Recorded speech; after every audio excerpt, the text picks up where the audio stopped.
15 years after their divorce, Billionaire discovers his ex was hiding their twin daughters. Hello, let's start another beautiful story. Welcome to my channel. Don't forget to like the video and subscribe to the channel. Let's go. The evening sun cast long shadows through the floor-to-ceiling windows of William Carter's penthouse office, painting golden stripes across his mahogany desk. From the 60th floor of Carter Tower, Manhattan spread out before him like a carpet of possibilities, each building a potential acquisition, each street a new opportunity. Yet tonight, the view that had inspired countless deals brought him no comfort.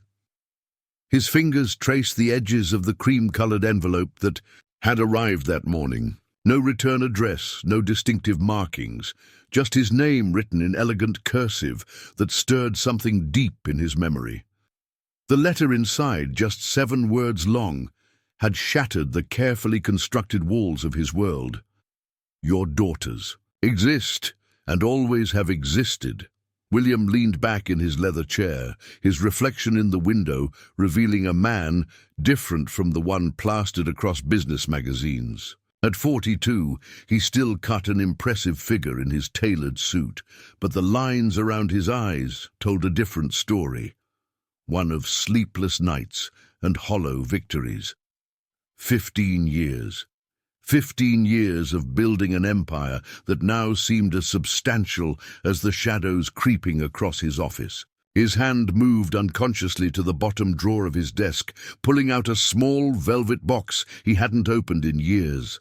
Inside lay a simple gold band, his wedding ring from a marriage that had lasted barely 2 years. "Mr. Carter?" His assistant's voice crackled through the intercom. "The board members are waiting in the conference room." "Cancel it," he said, surprising himself with the firmness in his voice. "Cancel everything for the next week." "Sir, the Morrison deal can wait." William stood, pocketing the envelope and the ring box. "Get me everything you can find on Alicia Brooks, her last known address, employment history, everything." "Your ex-wife, sir?" "Yes." He paused, memories flooding back of warm brown eyes and a laugh that used to make his heart skip. "And Karen, this stays between us." The ride down to the parking garage gave William time to remember that last night with Alicia. The argument had started like so many others. His missed dinner dates, his father's thinly veiled racist comments, at family gatherings, his inability to stand up to his family's expectations. But this time had been different. This time, Alicia hadn't yelled, she hadn't cried. She had simply looked at him with tired eyes and said, "I can't compete with your dreams anymore, William." He'd let her walk away, telling himself it was for the best. His father had been pleased, of course. Henry Carter had never approved of his son's marriage to a social worker from the wrong side of the tracks, as he'd so often sneered. The prenuptial agreement had been ironclad, and Alicia had asked for nothing in the divorce, nothing except her freedom. The Ferrari's engine roared to life, but William barely heard it over the pounding of his heart. Daughters. The word echoed in his mind like a bell tolling. Twins, if the letter was to be believed. 15 years old now, a whole lifetime he'd missed, while he'd been adding floors to his towers and zeros to his bank account. As he pulled into traffic, his phone buzzed with a text from Karen. Found. Her Alicia Brooks, Director of Youth Services at Hope Harbor Shelter, Atlanta, address attached. William's grip tightened on the steering wheel. Atlanta. She'd gone south, back to her roots, back to a world so different from the steel and glass, canyons he'd built his life around. A world where people measured wealth not in square footage and stock options, but in smiles and shared meals. At a red light, he caught his reflection in the rearview mirror. "What are you going to do?" he asked himself. The man staring back at him looked lost, despite the perfect Windsor knot in his tie and the expertly trimmed salt and pepper hair. The light turned green, But William sat there, letting the angry honks wash over him. For the first time in 15 years, he wasn't thinking about his next deal or his father's approval. He was thinking about a summer evening long ago when Alicia had told him her dream of helping troubled youth find their way. He'd smiled and nodded, already distracted by thoughts of his next project. Now he wondered what his daughters dreamed about. Did they have Alicia's eyes, her determination, her heart? Did they know about him at all, or was he just a blank space? In their family photos, the honking grew more insistent. William Carter, the man who owned half of Manhattan's skyline, felt something he hadn't experienced in years. Fear. Not of failure, he'd long since conquered that, but of something far more terrifying. The fear that some things couldn't be bought, built, or negotiated. Some things had to be earned. He pulled out his phone and dialed his pilot. "Get the jet ready," he said, pulling a U-turn in the middle of the street. "We're going to Atlanta." As the Ferrari cut through the gathering dusk, William realized he was driving away from everything he'd spent his life building. But for the first time in 15 years, he felt like he might be heading towards something real. The towers of Manhattan receded in his rearview mirror, their lights twinkling like stars he could no longer reach. Ahead lay Atlanta, and with it, the chance to build something far more precious than any skyscraper, if only he could find the right foundation. Atlanta in August felt like a different world from the air-conditioned comfort of Manhattan. The humidity wrapped around William like a heavy blanket as he stepped out of his rental car. He'd opted for an understated Audi instead of his usual luxury choices. Hope Harbor Shelter stood before him, occupying what must have once been a grand Victorian home. Its white paint peeling slightly, but its wraparound porch welcoming with clusters of rocking chairs and potted flowers. A group of teenagers lounged on the steps, sharing breakfast from paper bags. They looked up as William approached, their expressions guarded. "We're not open for tours," one of the girls said, her voice carrying a protective edge. "I'm looking for Alicia Brooks," William said, trying to soften his corporate demeanor. "Ms. Brooks doesn't see people without appointments," said a tall boy, moving to block the entrance. As William turned to leave, movement in an upstairs window caught his eye. A girl about 15 stood there, her dark curls framing a face that made his heart stop. She had Alicia's eyes, but something in her stance, the way she held herself, that was all Carter. Before he could process what he'd seen, she disappeared from view. He spent the next hour parked across the street, watching the shelter come to life. At precisely 9:55, a modest Honda pulled into the small parking lot. Alicia stepped out, and 15 years melted away in an instant. She wore her hair differently now, natural and fuller than the straight style she'd adopted during their marriage. With her were 2 teenage girls, the twins, and the easy affection between them made his chest ache. How many moments like that had he missed? His phone buzzed, a text from his father about the Morrison deal falling apart. For the first time in his life, William found himself not caring. "Handle it," he texted back and turned off his phone. Around noon, the twins emerged with a group of other teenagers, heading to a small cafe down the street. William followed, taking a seat at the counter where he could hear their conversation. "Mum's been weird lately," one of them was saying, "like she's waiting for something to happen." "You're imagining things, Jazz," the other replied. "Maya," he guessed from her sharper tone. "She's just stressed about the funding cuts." "I don't know. I found her looking at old pictures the other night. She shut the album real quick when I came in, but I saw enough. There was a man." "Don't start!" Maya's voice turned cold. "We don't need to know about him. We've got Mom. That's enough." As they passed his seat on their way out, William caught the scent of jasmine, the same perfume Alicia used to wear. Another detail, another connection he'd had no part in. A shadow fell across his table. He looked up to find an elderly black woman in an apron studying him with knowing eyes. Her name tag read, "Miss Ruby." "You've been watching those girls all lunch," she said, her tone making it clear this wasn't a question. "They're my daughters," he said quietly, the words strange and wonderful on his tongue. "But they don't know it yet." "Those girls are treasures," Miss Ruby said, pulling up a chair. "Alicia's done a magnificent job with them. Alone." The last word carried weight. "I didn't know," William said, but even to his ears it sounded weak. "Want is easy, sugar. Are you ready to deserve them?" The question hit him like a physical blow. His whole life had been about acquiring things, building things. But relationships, real ones, not the superficial connections of the business world, those were foreign territory. Miss Ruby stood, gathering his untouched coffee. "Those girls come in here 3 times a week. They love our sweet potato pie." She gave him a meaningful look. "Just something to keep in mind." As William drove past the shelter one last time, he saw Alicia in the garden, showing a group of young people how to stake tomato plants. Even from a distance, he could see the passion in her movements, the way she invested herself fully in every moment.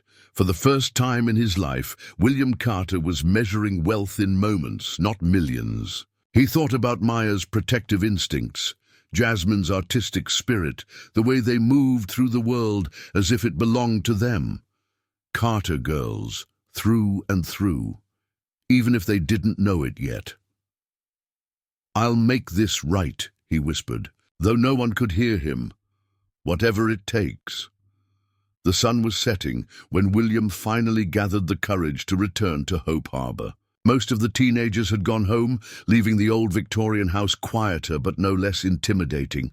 Through the front window, he could see Alicia in her office, bent over paperwork.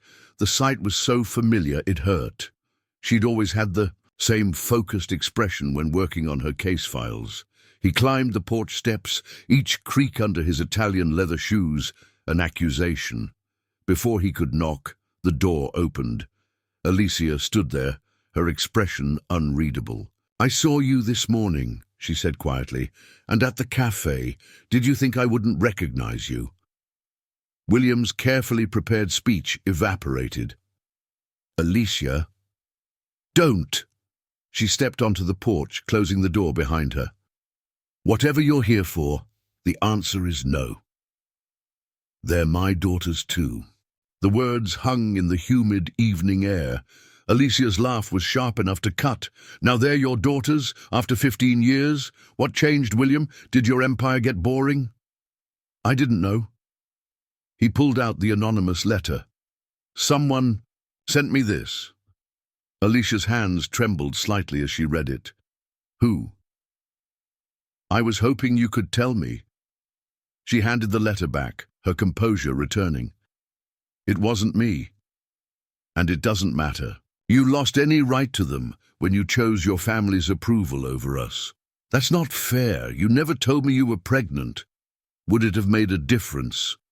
Her eyes met his, and the pain there made him step back. "Would you have stood up to your father, chosen us over the Carter legacy?" The silence was answer enough. "The girls have school in the morning," Alicia said. "Go back to New York, William. We've built a life without you." "I saw them today," he said softly. "Jasmine has your smile. And Maya. She protects people, just like you always did." Alicia's facade cracked just for a moment. "You don't get to do this. You don't get to walk in here and pretend you know them. Then let me learn. Please, Alicia, I'll do whatever it takes." "That's what scares me." She wrapped her arms around herself, suddenly looking vulnerable. "You always did whatever it took to get what you wanted. But they're not another acquisition, William. They're people. Beautiful, complicated, amazing people who've never needed your money or your name." "I don't want to buy my way in," he said. "I want to earn it." A noise from inside the shelter made them both turn. Through the window, they could see one of the shelter's teenagers watching them anxiously. Alicia's protective instincts kicked in immediately. "We'll talk tomorrow," she said. "Meet me at Miss Ruby's cafe at 8. And William," Her voice hardened. "If you bring lawyers or try to strong-arm your way into their lives, I swear you'll never see them again." He watched her disappear back into the shelter, the door closing with quiet finality. The porch felt colder without her presence, despite the lingering heat of the Georgia evening. Back in his hotel room, William stared at his phone. Dozens of missed calls from his father, from board members, from lawyers. The Morrison deal was imploding without him. His father's latest message was typical: "Stop this foolishness and come home." Home. He looked around the luxury suite that was so similar to every other high-end hotel room he'd stayed in over the years. Then he thought of Hope Harbor, with its creaky porch and warm light spilling from every window, of Jasmine and Maya, carrying their mother's scent and his stubborn chin. For the first time in 15 years, William Carter wasn't sure where home was anymore. He opened his laptop, pulling up everything he could find about Hope Harbor. The shelter operated on grants and donations, helping hundreds of young people every year, but funding was tight. He'd heard Maya mention cuts. His finger hovered over the donate button on their website. Alicia's words stopped him. Not another acquisition. This wasn't something he could fix with money. Instead, he found himself looking at real estate listings in the area. Not to buy, not yet, but to understand. To learn the community his daughters had grown up in, the streets they walked, the parks they passed, the world that had shaped them while he'd been adding floors to his towers. Tomorrow would change everything, one way or another. As he finally drifted off to sleep, William realized he'd spent the whole day without once thinking about stock prices or property values. Instead, he dreamed of jasmine flowers and creaky porches, of twin girls with his determination and their mother's heart. Miss Ruby's cafe was already buzzing at 7:45 when William arrived. He'd dressed down today, khakis and a blue Oxford shirt instead of his usual suit. The morning regulars paid him little attention as he chose a quiet booth in the corner, the same one where he'd overheard his daughters yesterday. "Coffee?" Miss Ruby appeared with a steaming pot and a knowing look. "You're early." "Couldn't sleep," he admitted. She poured his coffee and slid into the seat across from him. "Alicia called me last night. Said you two had words." "Is that why you're not serving your famous sweet potato pie this morning?" He nodded toward the empty pie display that had been full yesterday. Miss Ruby's laugh was warm and deep. "Sugar, that pie's for people who've earned it." The bell above the door chimed. Alicia walked in, wearing a simple sundress that reminded William of their early dating days. She'd always preferred casual clothes before he'd insisted on designer, labels, and society functions. "You look well," he said as she sat down. "Let's skip the small talk." Alicia pulled out a manila envelope. "These are their report cards, medical records, school pictures from every year, everything you missed." William's hands shook slightly as he opened the envelope. The first photo showed two tiny babies in pink hats. They were so small. £4 each. The doctors wanted to keep them an extra week. Alicia's voice softened with the memory. "Maya came home first. Jasmine had to stay 3 more days. Those were the longest 3 days of my life." "Why didn't you tell me?" The question that had haunted him since reading the letter finally escaped. "I tried. The day I found out, I called your office 6 times. Your secretary said you were in important meetings. Then your father called." William closed his eyes, remembering. "The Vancouver deal. He said you were finally focusing on what mattered, that I'd only ever held you back. And he was right, wasn't he? Look at everything you've built since I left."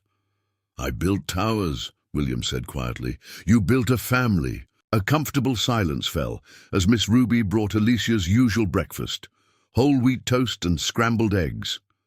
William stared at the school photos spread before him. 2 gap-toothed smiles in kindergarten, ballet recitals, science fairs, all the moments he should have witnessed firsthand. Maya won the state chess championship last year, Alicia said. And Jasmine, she has your ear for music. Remember how you used to play piano late at night when you couldn't sleep? I sold the piano after you left. They both play. Maya's more technical, but Jasmine, she composes her own pieces. The bell chimed again. William looked up to see Jasmine herself walking in, wearing dance clothes and carrying a gym bag. She froze when she saw them. "Mom?" Her voice was uncertain. "What's going on?" Alicia started to rise, but William touched her arm gently. "Let me." After a long moment she nodded. He approached his daughter slowly, aware that every eye in the cafe was on them. "Hi, Jasmine. I know who you are." She cut him off. "I saw the pictures Mum tries to hide. Why are you here?" "Because I should have been here all along." Jasmine's eyes, his eyes, he realized with a start, studied him carefully. "You hurt her. You hurt us." "Yes," he said simply. "I did." She seemed surprised by his honesty. "Are you going to hurt us again?" "Not if I can help it." Miss Ruby appeared with a slice of sweet potato pie. "On the house," she said, setting it in front of Jasmine. "Why don't you join your parents?" Parents. The word hit William like a physical blow. Jasmine hesitated, then slid into the booth next to her mother. "Maya will be mad I talk to you." "Your sister is protective," William said. "She's scared. We both are." Jasmine took a bite of pie, thinking, "But I've always wondered." "Ask me anything," William said. "I'll tell you the truth." "Did you ever love Mom? Really love her?" Alicia's breath caught. William looked at her, seeing past the walls she'd built to the young woman who'd once challenged all his assumptions about what mattered in life. "I loved her more than I knew how to show," he said quietly. "And I've spent 15 years regretting that I didn't fight harder to prove it." Jasmine nodded slowly, processing this. "I have dance class," she said, standing. "But maybe we could talk again. I'd like that very much." After she left, Alicia wiped her eyes quickly. "She's always been the more forgiving one." "Like her mother," William said softly. "Don't." But there was less edge to her voice now. "This doesn't fix anything.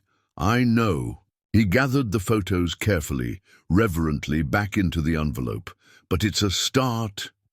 Outside, Atlanta was coming fully awake, the summer sun already promising another scorching day. But inside Miss Ruby's cafe, something long frozen was beginning to thaw. "Same time tomorrow?" William asked. Alicia hesitated. "Maya has chess club in the morning.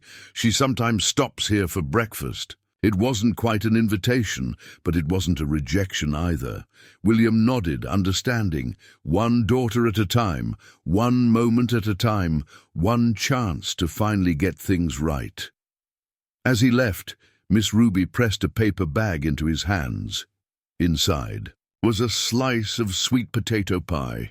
"You're learning," was all she said. William arrived at Miss Ruby's earlier than usual the next morning, his conversation with Jasmine still replaying in his mind. The cafe was quiet, with only a few regulars nursing their coffee. A chessboard sat on one of the corner tables, its pieces arranged mid-game. "Maya's been teaching the neighborhood kids," Miss Ruby explained, following his gaze. "She says chess builds character." "She sounds like my grandfather," William said softly. "He taught me to play." The door chimed. Maya walked in, carrying a worn chess case under her arm. She stopped when she saw William, her expression hardening into something that reminded him painfully of his father. "Jasmine told me about yesterday," she said, her voice cold. "She's always been too trusting." "Maya," William started, but she cut him off. "I know who you are, Mr. Carter. I've done my research. 15 corporate takeovers in the last decade. 8 buildings demolished to make way for luxury condos. You're very good at destroying things to get what you want." She was 16, but her eyes held decades of protective anger. William recognized the look. He'd seen it in his own reflection countless times during board meetings. "Would you like to play?" He gestured to the chessboard. "Your mother mentioned your state champion."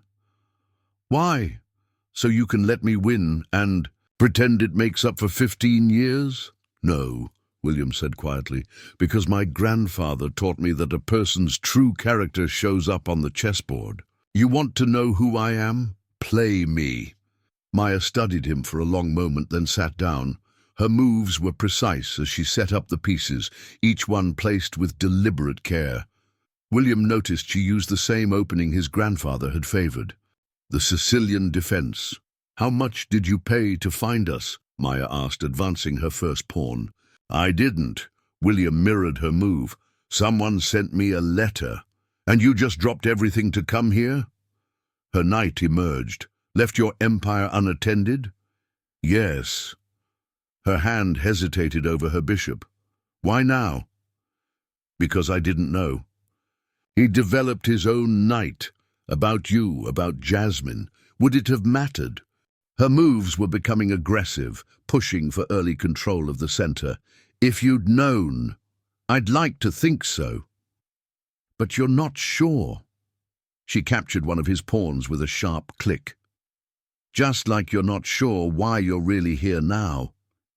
They played in silence for several moves. Maya's style was relentless, always attacking. But William saw what she couldn't. Her aggression was leaving her king exposed. "Your mother was the first person who ever saw past my name," he said, carefully positioning his queen. "Past the money, the family expectations, she made me want to be better." "And how did that work out?" Maya's rook slid into threatening position. "I failed her, and you, and Jasmine." He sacrificed a bishop to protect his strategy. "But failure teaches you things if you're willing to learn." "Like what?" "Like the fact that some things can't be fixed with money or power." He advanced his queen. "Check." Maya frowned at the board, seeing the trap too late. Her king was cornered, her aggressive strategy now working against her. Just like her father, she'd been so focused on attacking that she'd forgotten to protect what mattered. "You're better than I expected," she admitted, studying her options. "I had a good teacher." William watched her work through possible moves. "Your style reminds me of him. Of me, too, if I'm honest." "I'm nothing like you." "No," he agreed. "You're better. You use your skills to help others, to teach children. I used mine to build towers and bank accounts." Maya moved her king, the only option left. William's next move was gentle, almost reluctant. "Checkmate." She stared at the board for a long moment. "A rematch," she said finally. "Tomorrow." "I'd like that." As she packed up the chess pieces, her movements were less sharp, less angry. "I still don't trust you." "I know. And I won't let you hurt Mom again." "I know that too." She paused. At the door, "Jasmine's performing at the shelter's fundraiser next week. Classical piano." Her voice was carefully neutral. "The acoustics aren't great, but—" "I'll be there," William said. "If you and your mother are okay with that." Maya nodded once, then left. Miss Ruby appeared with 2 slices of pie, one for William, one for the empty seat across from him. "She'll be back," Miss Ruby said confidently. "That girl's got questions, and you're the only one with answers." William stared at the chessboard, at the pieces that had revealed more truth in an hour than 15 years of balance sheets and boardrooms. "She plays like I used to," he said. And like you're learning not to." Miss Ruby squeezed his shoulder. "Sometimes you have to lose what matters to understand how to protect it." Outside, the morning sun caught the windows of Hope Harbor, making them shine like pieces on a chessboard, black and white, shadow and light, past and future, all moving toward some endgame he was only beginning to understand. The shelter's garden needed work. William could see that from where he stood, early morning sun warming his back, as he studied the sagging tomato cages and weathered fence. He'd been coming here every morning for the past week, watching from across the street as teenagers arrived, for breakfast and counseling sessions. Today would be different. He crossed the street, trading his usual observation post for action. A few of the shelter's regulars recognized him now, offering cautious nods as he approached the garden. Alicia was already there, work gloves covered in soil, as she showed two young boys how to stake a plant. "Need another pair of hands?" he asked. She looked up, surprised. He'd changed into jeans and a plain t-shirt, clothes that felt foreign, after decades of tailored suits. "You know anything about gardening?" "No," he admitted, "but I can learn." Undersen. Alicia studied him for a moment, then handed him a pair of gloves. "These tomato cages need replacing. Try not to damage the roots." For the next hour, William worked alongside teenagers and volunteers, learning the difference between weeds and herbs, discovering muscles he hadn't used in years. His hands, more accustomed to signing contracts than pulling weeds, developed their first blisters. "Your father would have a stroke if he saw you now," Alicia said during a water break. "He's already threatening to have me committed." William showed her his phone, full of increasingly angry messages. "The board's calling for an emergency meeting." "Are you going back?" "No," he returned to the tomato plants. "This is more important." Around mid-morning, Maya appeared with her chess set. She'd been teaching William's grandfather's strategies to a quiet boy named Marcus, who reminded William of himself at that age. Too serious, too alone. "Your form's wrong," Maya called out, watching him struggle with a particularly stubborn cage. "You're going to hurt your back. Show me." She hesitated, then set down her chess set. Her movements were efficient as she demonstrated the proper technique. "Mom taught us gardening when we were little. Said everything worth growing needs a strong foundation. Smart woman, your mother." "Yeah, well." Maya's voice carried a hint of her usual edge. "She had to be." The morning passed in a blur of physical labor and cautious conversations. William learned that the garden supplied fresh vegetables to local families in need, that Jasmine helped teach music to younger kids in the shelter's makeshift classroom, that Maya's chess lessons were about more than just game strategy. They were about planning, patience, and perseverance. Around noon, Jasmine arrived with sandwiches for the volunteers. She'd been warming to William slowly, sharing small stories about her life between careful observations of his reactions. Today, she sat with him on the porch steps.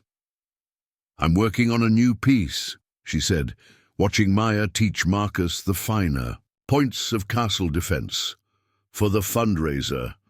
"Original composition," she nodded. "It's about family, about how some things break and some things grow." Her fingers moved unconsciously, playing invisible keys. "Maya thinks I'm being too optimistic. And what do you think?" "I think," she chose her words carefully, "I think sometimes people need a chance to grow into who they should have been all along." From inside the shelter came the sound of an old, upright piano. Someone practicing. "Scales," Jasmine smiled. "That's Destiny. She's just starting to learn. Mum found the piano at a thrift store." "How are the acoustics?" William remembered Maya's comment about the fundraiser. "Not great. The room's all wrong for sound, but we make do."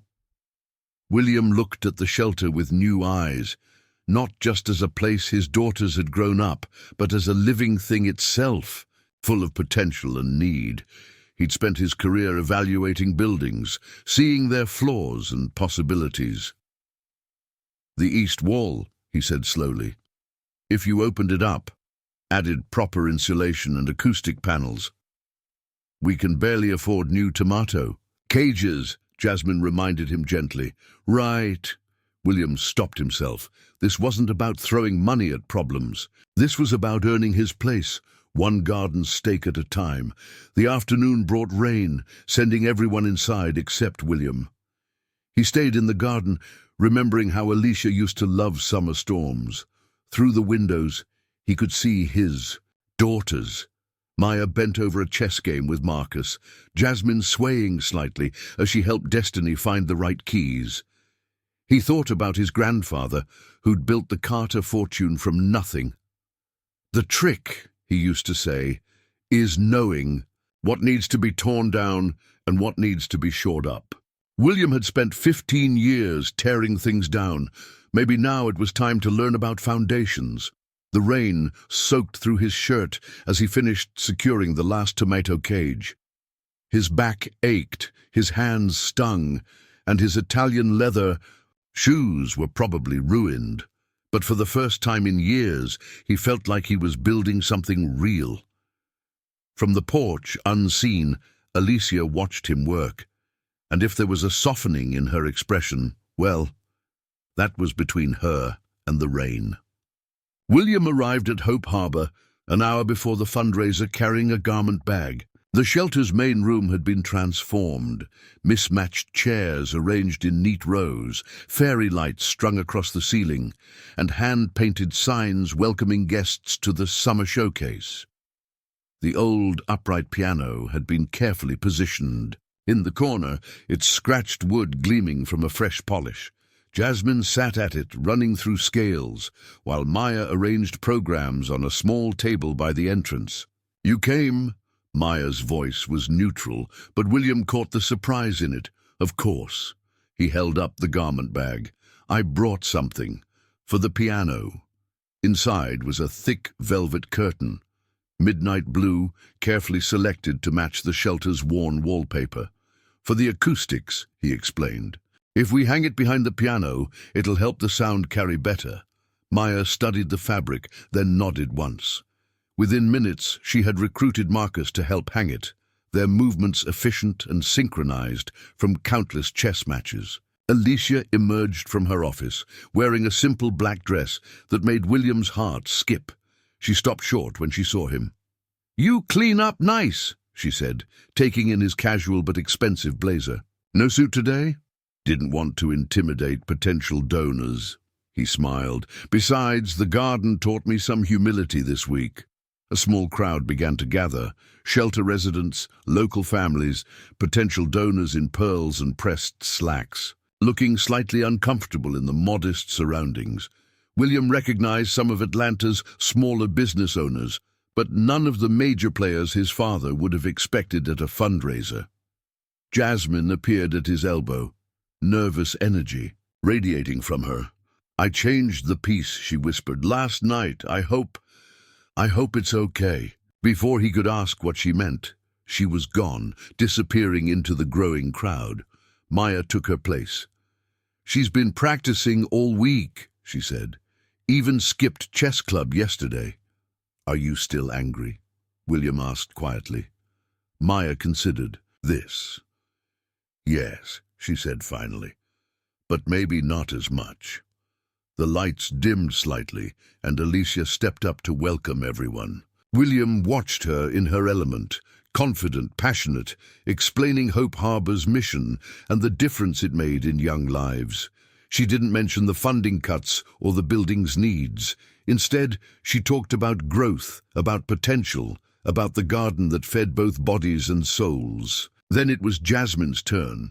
She approached the piano, her dark curls caught in the fairy lights like a halo. The velvet curtain behind her transformed the corner into something almost elegant.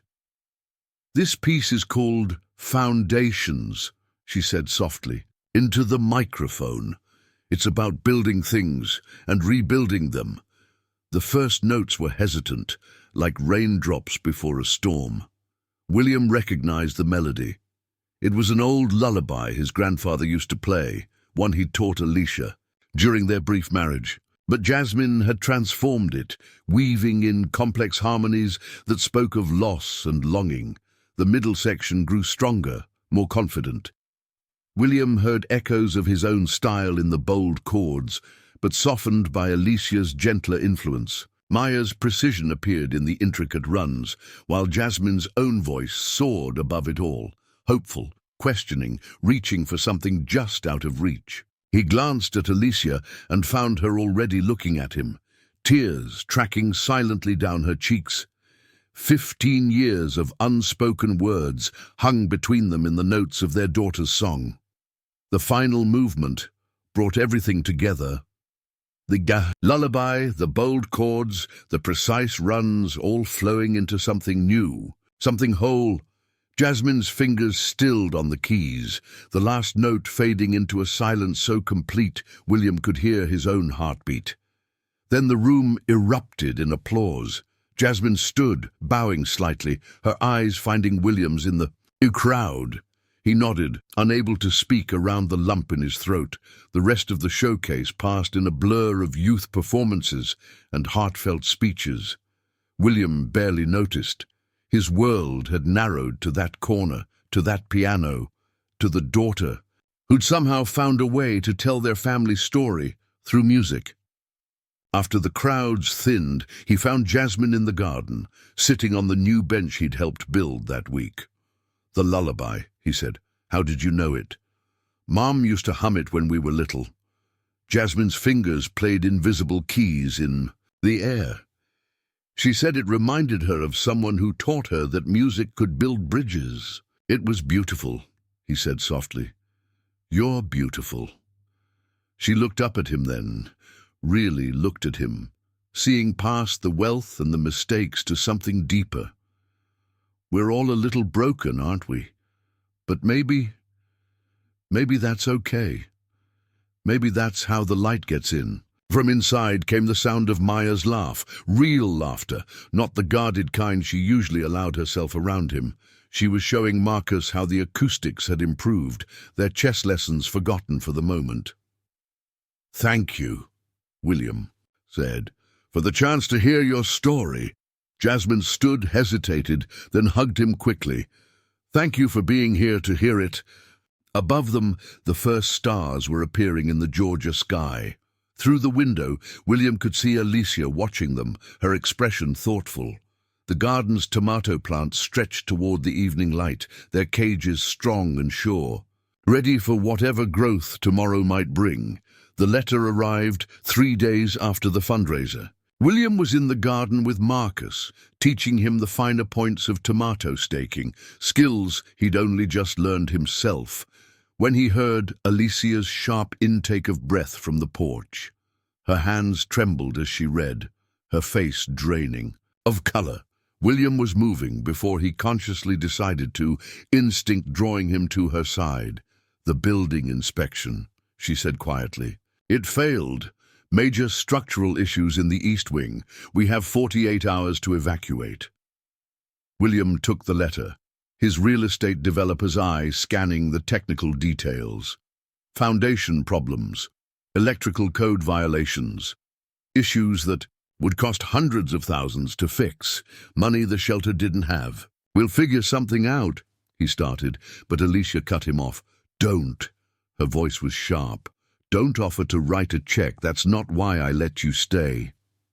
Maya appeared in the doorway, chest set under her arm. One look at their faces and she knew. "What's wrong?" "Nothing, baby," Alicia tried to smile. "Just some paperwork. Don't lie to me." Maya's tone was pure Carter stubbornness. "I'm not a child anymore." William watched Alicia struggle with the instinct to protect her daughter versus the reality of their situation. "The shelter needs repairs," he said finally. "Expensive ones." "How expensive?" "Maya," Alicia began. "$500,000, minimum," William answered honestly, "just for the critical issues." Maya's face hardened into familiar lines.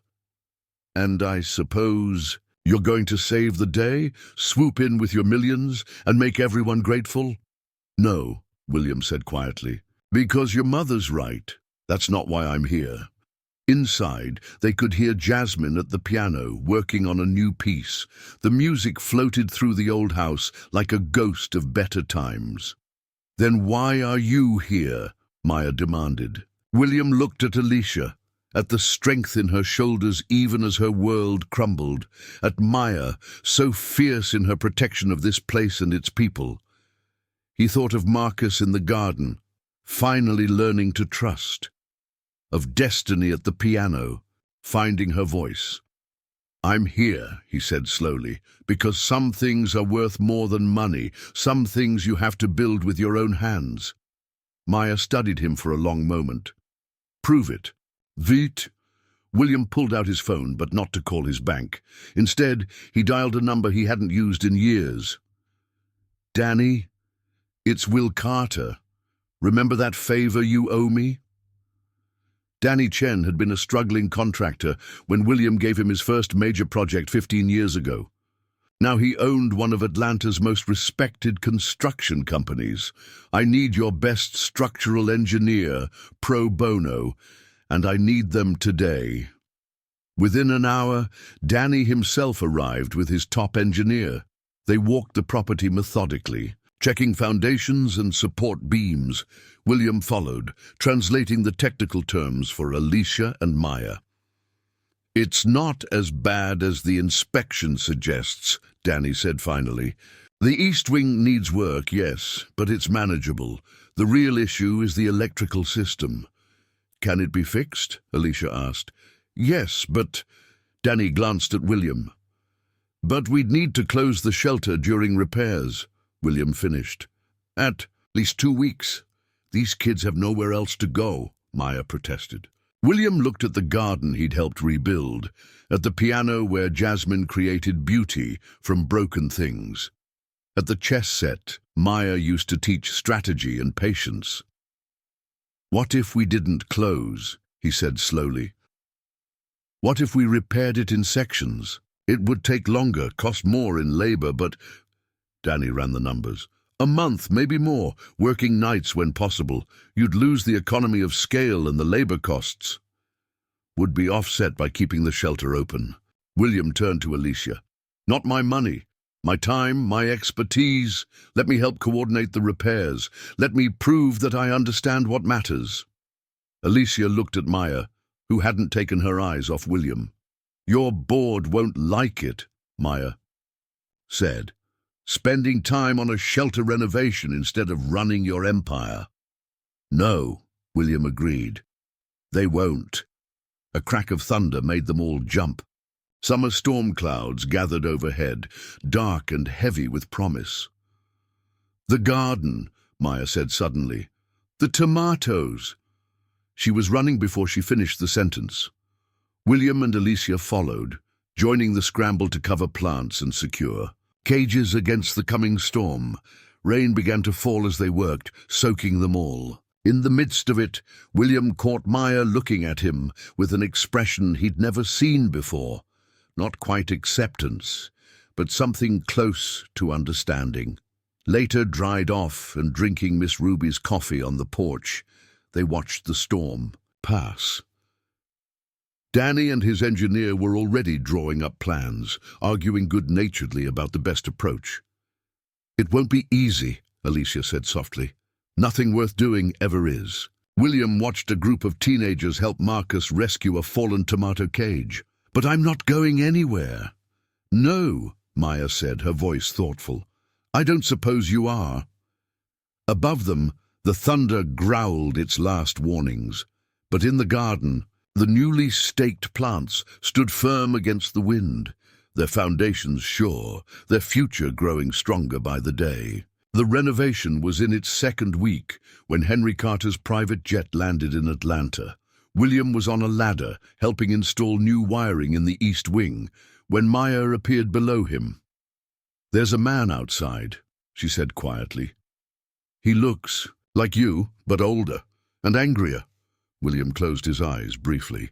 He'd known this confrontation was coming, had prepared for it, but seeing his father's effect on Maya, the way she'd drawn in on herself, all their recent progress suddenly fragile, made his chest tight. "Stay inside," he told her. "All of you." Henry Carter stood on the front lawn like a banker at a foreclosure, his expensive suit a battle flag in the morning sun. Behind him, a sleek town car idled, his driver standing ready. "So it's true," Henry said as William approached. "You've completely lost your mind." "Hello, Father. Do you have any idea what you're doing to the company? To our family name? The board is in chaos, the Morrison deal is dead, and you're here playing handyman?" William looked down at his work clothes, at the calluses he'd earned in the garden and on the renovation. "I'm building something." "You're destroying everything we've worked for." Henry's voice dropped to a harsh whisper. "And for what?" "That. Woman, the illegitimate, choose your next words very carefully." William's tone made his father step back. "Those are my daughters you're talking about, my family." "Family?" Henry laughed bitterly. "Was family on your mind when you abandoned the company? When you threw away years of work for this charity, a case?" Movement in the shelter's window caught William's eye. Maya stood there watching.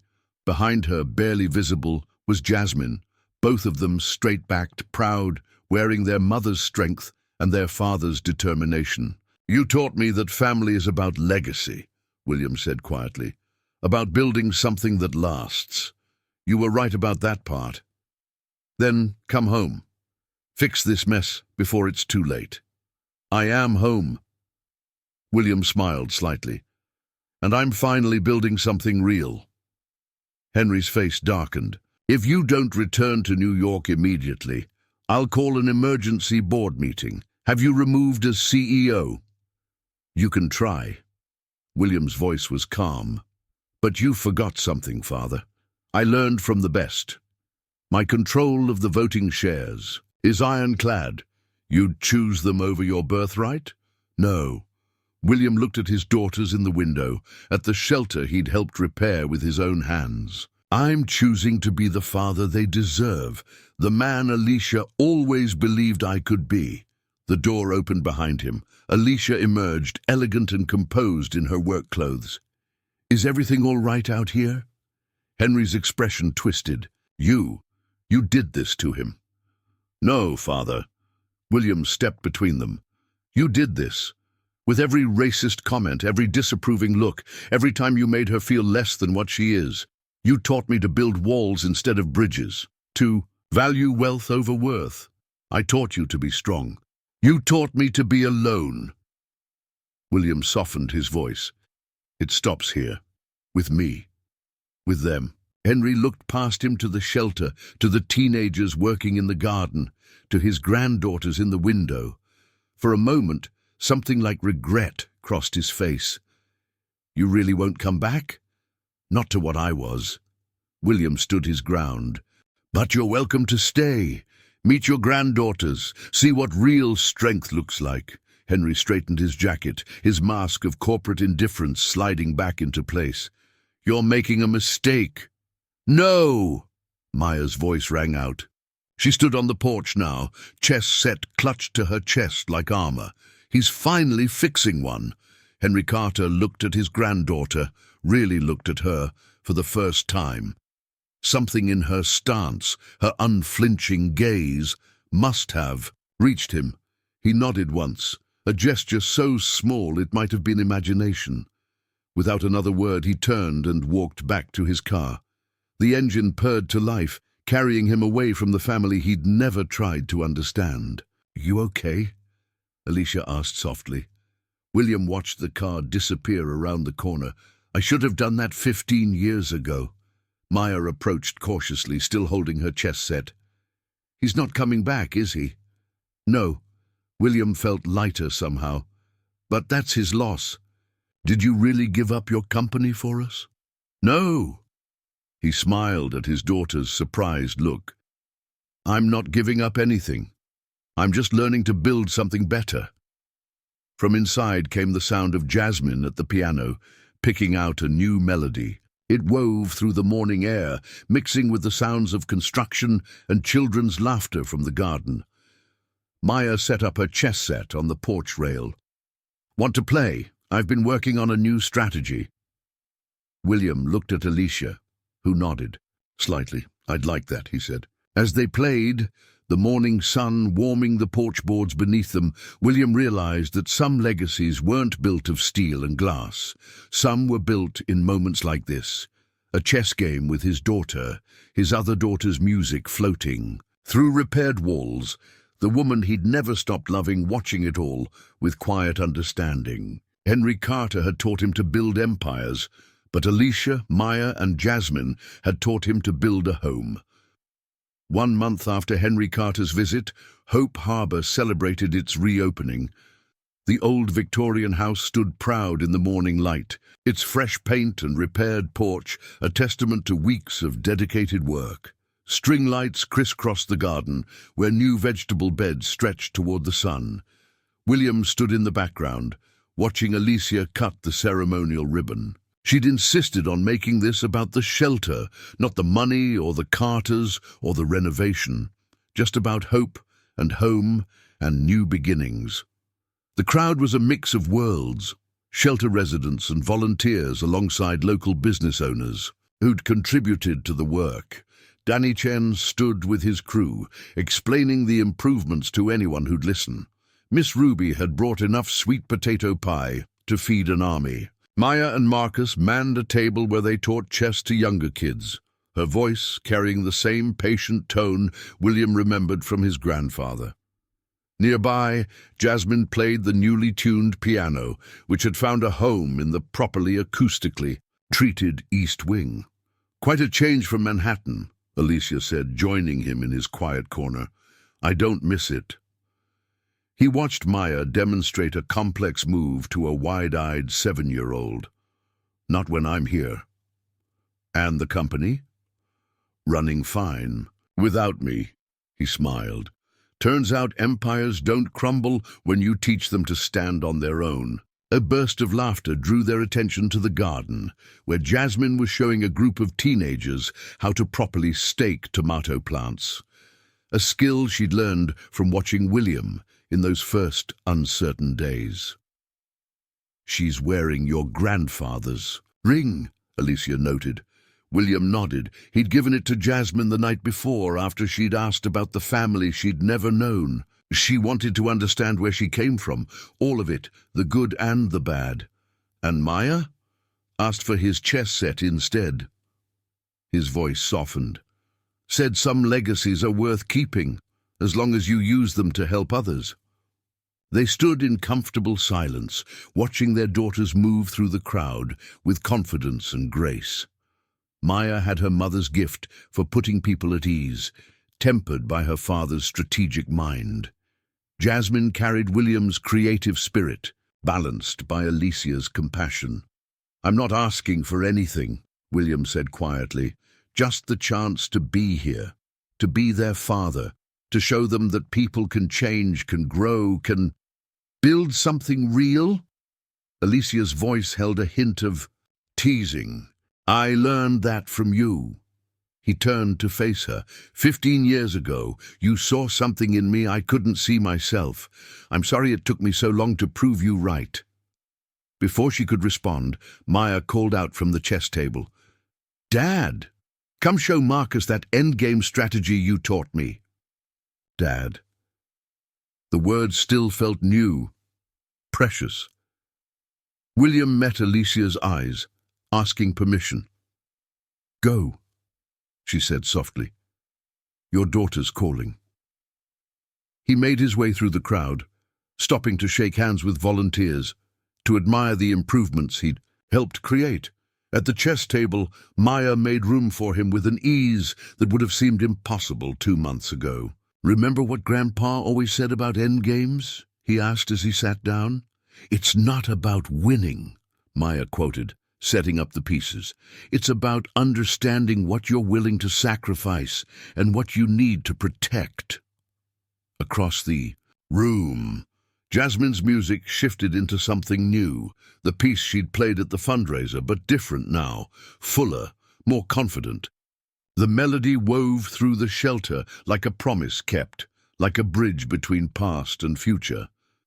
Miss Ruby appeared with pie for everyone, her knowing smile saying more than words could. The sweet potato pie that had once been a measure of worth. was now simply a celebration of family, of community, of belonging. "Your move," Maya said. But she wasn't just talking about chess. William looked around at the shelter, at the walls he'd helped repair, the garden he'd learned to tend, the daughters he'd been given a second chance to love, at Alicia, who watched them all with quiet pride. Some moves in life, like in chess, required patience, required understanding that victory wasn't always about taking, but about building, about knowing when to advance and when to protect, about recognizing that sometimes the most powerful piece on the board wasn't the king or queen, but the pawn that moved steadily forward, one small step at a time. "Your move," Maya repeated, softer now. William smiled at his daughter, this fierce, brilliant girl who'd learned to let him in without losing her strength. At Jasmine, creating beauty from broken things. At the shelter that had taught him the true meaning of foundation work. He moved his pawn forward one space, not an aggressive move, not a game-changing strategy, just a small step, a continued commitment to moving forward. Maya nodded, understanding. Around them, Hope Harbor hummed with life and possibility, with second chances and new beginnings, with the quiet miracle of growth. Outside, the garden's tomato plants stretched toward the sky, their cages strong and sure, ready to support whatever the future might bring. And inside, a family once broken had found its way home, one move at a time. The end. That was a beautiful story, wasn't it? I hope you enjoyed it. Please like the video and subscribe to the channel. Your collaboration is very important to me.